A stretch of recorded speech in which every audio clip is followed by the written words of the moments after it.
ella tiene derecho a seguir percibiendo la pensión por invalidez porque está en otro puesto, no está en el mismo puesto. En esos términos, dice la ley del Seguro Social, tienes derecho al dictamen, a la pensión de invalidez, pero aparte que esa lesión no sea por un riesgo, un accidente de trabajo, que haya sido por algo que no es de trabajo. Hay que distinguirla, y perdón, Víctor, aquí Sí. no importa la edad del trabajador, no importa el número de semanas que tengan cotizando, no hay restricciones en ese Bueno, sentido. en cuanto a las semanas cotizadas, sí hay restricciones y solicita un mínimo de semanas cotizadas para que se pueda obtener la pensión. ¿Sí? En esos términos, pues, se entendería, estaríamos hablando en función del porcentaje que se le estaría asignando, si son 150 semanas o más semanas de estar cotizando. Bien, la otra pensión es la de riesgos de trabajo. Aquí sí le va a suceder lo mismo a la trabajadora, pero por algo que sí tiene que ver con su trabajo. El ejemplo que poníamos, está barriendo, pero esa actividad la está desempeñando en la empresa porque ese es su puesto, de realizar la limpieza. O a lo mejor ese no es su puesto, pero recibió alguna comisión, alguna encomienda de que hiciera la limpieza, y entonces ahí se lesiona, le sucede exactamente lo mismo y la van a pensionar, pero su pensión ya no va a ser por invalidez, ya va a ser por riesgos de trabajo. Esta pensión comúnmente se conoce como IPP, que quiere decir incapacidad parcial permanente, o también puede ser incapacidad total permanente. Aquí va a depender del grado de la lesión o la afectación que haya sufrido la trabajadora. Entonces estaríamos hablando de otro tipo de incapacidad, y aquí sí, no existe ningún requisito en cuanto a semanas cotizadas. Inclusive, puede ser que no esté asegurada la trabajadora. No está asegurada y le sucede algo.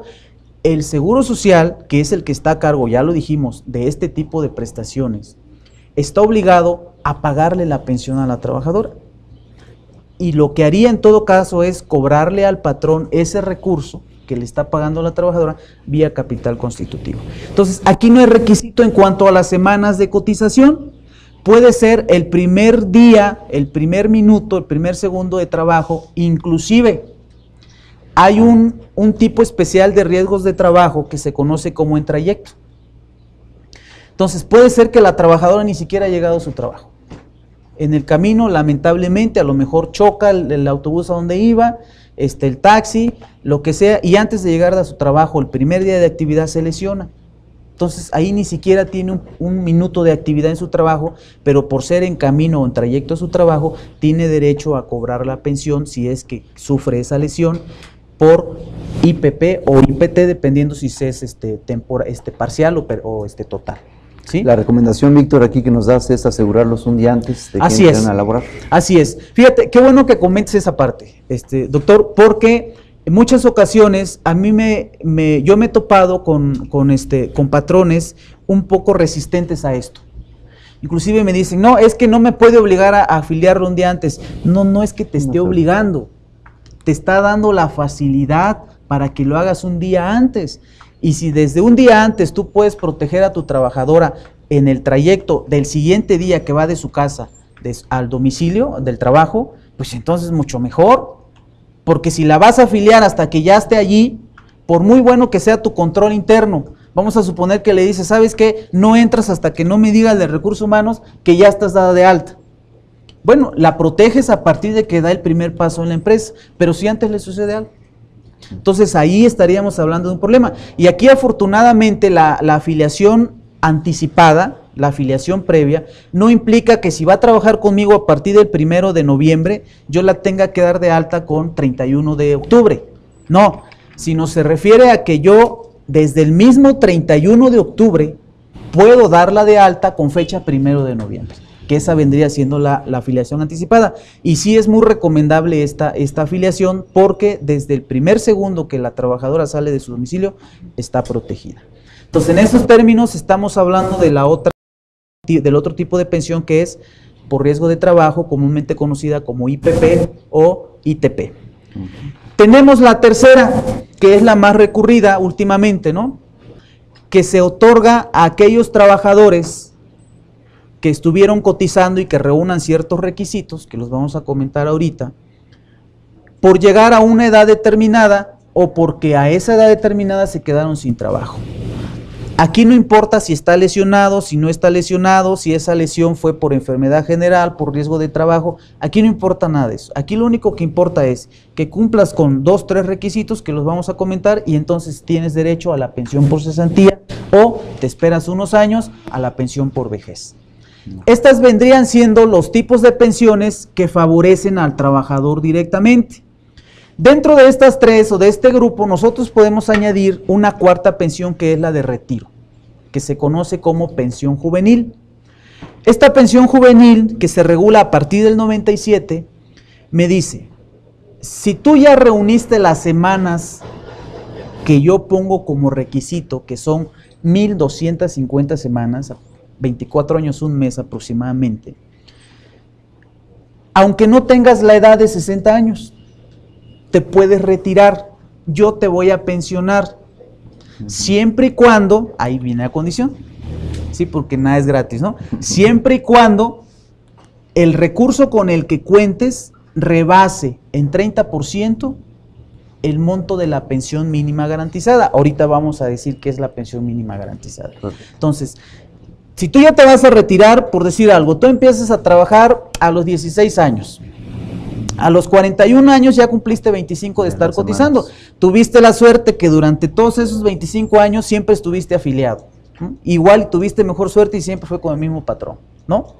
Entonces, a los 41 años ya puedes buscar tu retiro, ya te puedes pensionar. Pero entonces, ¿qué va a hacer el Seguro Social? Va a checar cuánto tienes, en este caso la Afore, cuánto tienes en tu saldo de retiro. Le va a restar el seguro de sobrevivencia. Vienen siendo ya términos de la nueva legislación, ¿sí? Claro. El seguro de sobrevivencia, y esa diferencia la va a comparar con la pensión mínima garantizada.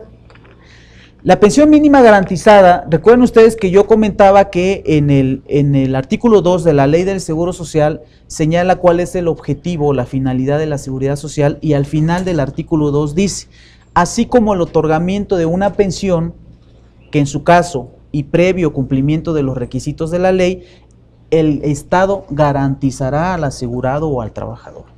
Entonces, en este caso hay una pensión que se conoce como pensión mínima garantizada y que no es otra cosa más que el salario mínimo del Distrito Federal elevado al mes, indexado a partir de 97. Estamos hablando aproximadamente de 2,000 pesos mensuales. Entonces, si en el retiro estamos hablando del 30% excedente, bueno, pues el 30% de 2,000 son 600 pesos. Entonces, va a hacer cuentas y va a checar. Si tu pensión sería de 2,600 para arriba, te puedes retirar. ¿Sí? Si no llegas a los 2,600, pues espérate a que los completes y entonces te retiras. A lo mejor ya no a los 41, a los 42, a los 43. Pero ¿qué es básicamente esto? Que no necesitarías llegar hasta los 60 años o hasta los 65 años para retirarte, ¿sí? Y esto de alguna forma es ventajoso, pero igual vendría siendo para las nuevas generaciones, ¿no? A nosotros ya no nos tocaría. A los trabajadores de este siglo nada más. Porque se supone que para que tú llegues a ese remanente del 30% necesitas contar en tu subcuenta de retiro con un saldo suficiente.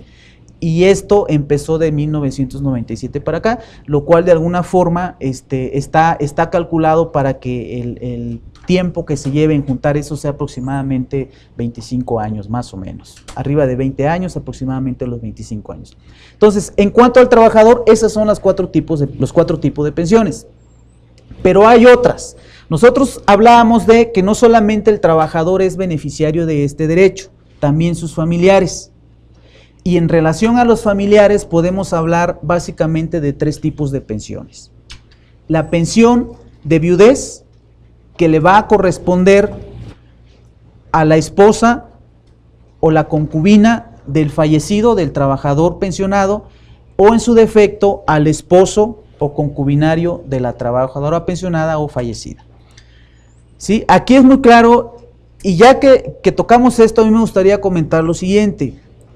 El artículo 130 de la Ley del Seguro Social señala que la pensión de viudez la puede adquirir la esposa o concubina del trabajador, y a su vez señala el esposo o concubinario de la trabajadora. Pero señala un requisito adicional para el esposo.